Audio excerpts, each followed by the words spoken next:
flying saucers. These are the kind of things that supposedly bring us the aliens. Well, now we're in the real world, though. Now we can talk about a toy that actually is scientifically meaningful. This, of course, is filled with helium, and it is remote controlled.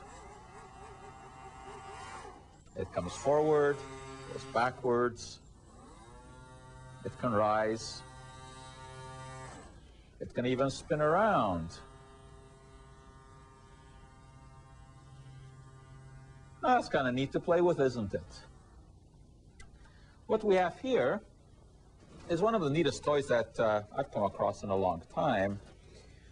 It actually is a nylon shell, which is aluminized so that the helium doesn't leak out. And we can learn a lot of science from this, believe it or not. Obviously, helium is lighter than air, everyone knows that. But here's a bit of trivia that you might not know. What was the first element that was ever discovered outside of the Earth? That was helium. Helium was discovered in the sun. Looking at the sunlight through a spectroscope in 1885, was discovered that there was something there that they never had found on Earth, and that turned out to be helium. Fascinating kind of a gas. But we can do more with it than just flying saucers.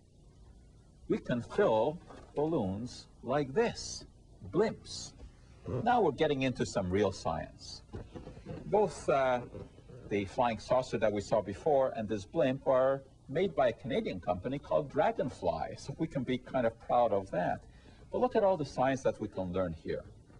Well, this, of course, is filled on the inside with helium.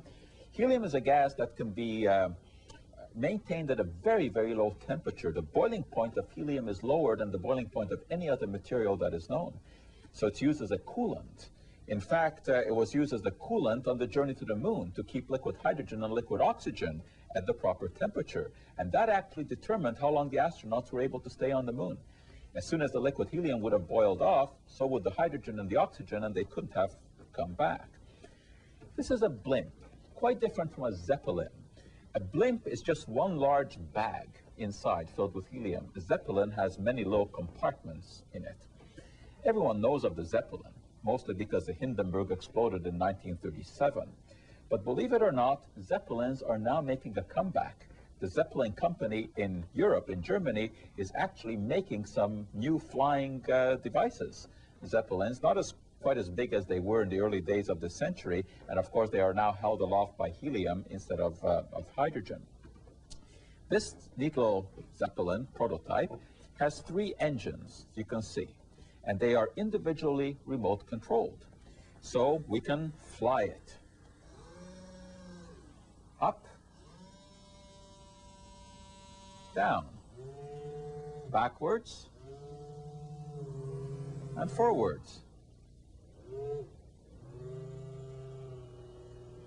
Believe me, you can have a great deal of fun with this. Now, let me explain something else about the real live blimps. The ones that you see at football games. You know how they work, how they go up and down? Well, of course, they do have propellers just like this, but also in the nose and in the back, they have airbags inside. And they just use a fan to blow air into the bag to make it heavy.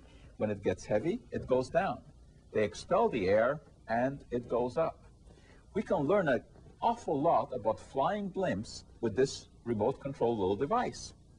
And makes for hours and hours of excellent fun. And there is some science to be learned here, unlike the alien autopsy. And I've discovered that there's something really neat that we can do at home with this Zeppelin, and that is to play around with the cat. Just a wonderful little activity, because you can dive bomb, you can go up, and you can watch biological behavior while you're learning some physics at the same time.